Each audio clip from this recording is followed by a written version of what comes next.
Hello friends, 2023 previous year questions பார்ப்போம். 1922ஆம் ஆண்டு கயா காங்கிரஸ் அமர்வில் சபைகளை ஒன்று சீர்படுத்துவது அல்லது முடித்து வைப்பது என்ற முன்மொழிதலை கீழ்வரும் தலைவர்களுள் யார் எதிர்த்தது? ராஜாஜி. இந்திய தேச காங்கிரஸ் எந்த ஆண்டு அமர்வில் வரலாற்று சிறப்புமிக்க பூர்ண சுயராஜ் அறிக்கையை வெளியிட்டது?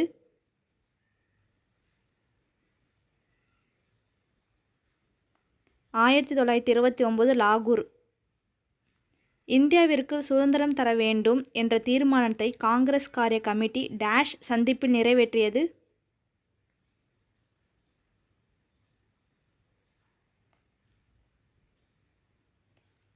வார்தா.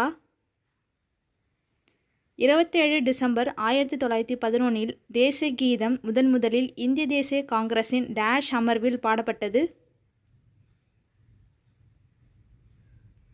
கல்கத்தா. எது தவறானது? அரசியல் உரிமைகள் உள்ளடக்கியது.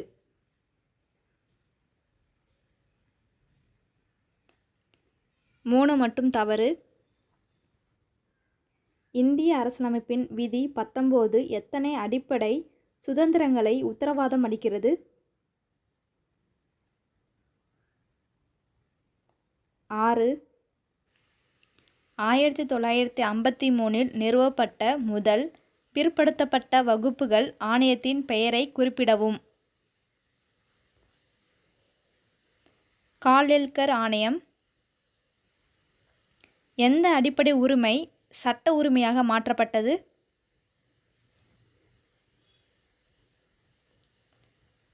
சொத்துரிமை.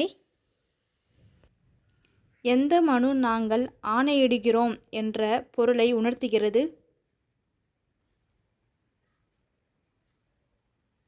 மாண்டமுஸ். எந்த அரசியலமைப்பு சட்டப்பிரிவு பன்னாட்டு அமைதி மற்றும் பாதுகாப்பை ஊக்குவிக்கின்றது?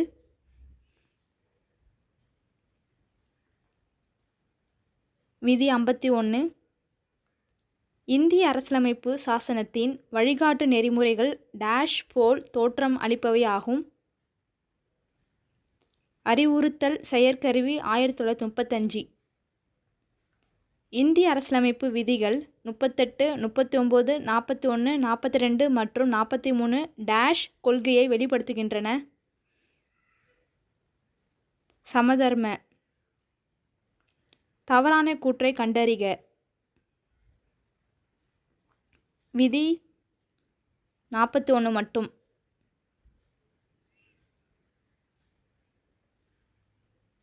மக்கள் நலனை மேம்படுத்துவதற்காக ஒரு சமூக ஒழுங்கை அரசு பாதுகாக்க வேண்டும் என்ற எந்த அரசியலமைப்பு சட்டப்பிரிவு கூறுகிறது? விதி 38. வழிகாட்டு நெறிமுறை கோட்பாடுகளின் பயன்பாடுகள் எவை? 1, 2 மட்டும். இந்திய அரசியலமைப்பில் உள்ள பட்டியல் சாதிகள், பட்டியல் பழங்குடியினர் மற்றும் பிற பலவீனமான பிரிவுகளில் கல்வி மற்றும் பொருளாதார நலன்களை ஊக்குவிக்கும் பிரிவை அடையாளம் காணவும். பிரிவு 46. அரசு நெறிமுறை கோட்பாட்டினை பின்வரும் நாடுகளில் எது முதலில் தங்கள் அரசியலமைப்பில் சேர்த்து கொண்டது?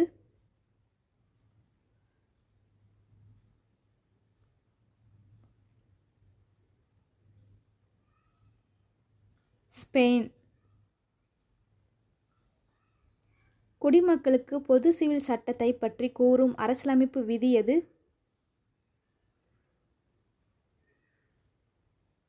விதி 44. தெற்கிலிருந்து வந்த தீர்க்கதரிசி என்று சிறப்பாக அழைக்கப்பட்டவர் யார்?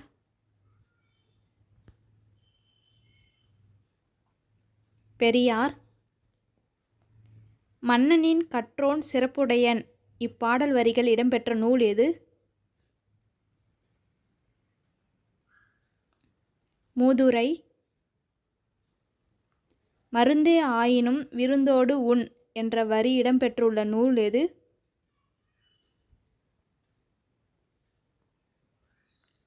கொன்றை வேந்தன். சுபாஷ் சந்திர போஸ் டேஷ் என்பதை பொது உடைமை கட்சியாக மாற்றினார்.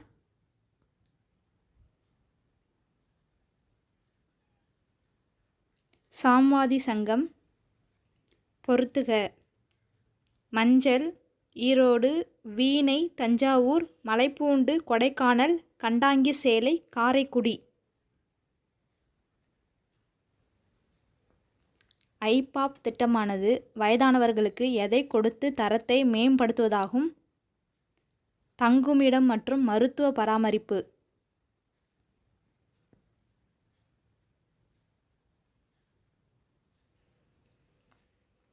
தமிழ்நாட்டின் முதல் மகளிர் சபை கூட்டம் நடைபெற்ற ஆண்டு எது? 12 ஜனவரி 2014. அரசியல் கேலிச்சித்திரங்களை வெளியிட்ட முதல் தமிழ் செய்தித்தாள் எது? இந்தியா. தேவபாடையின் இக்கதை செய்தவர் மூவர் என்ற கம்பரின் கூற்றுப்படி எந்த கூற்று சரியானவை?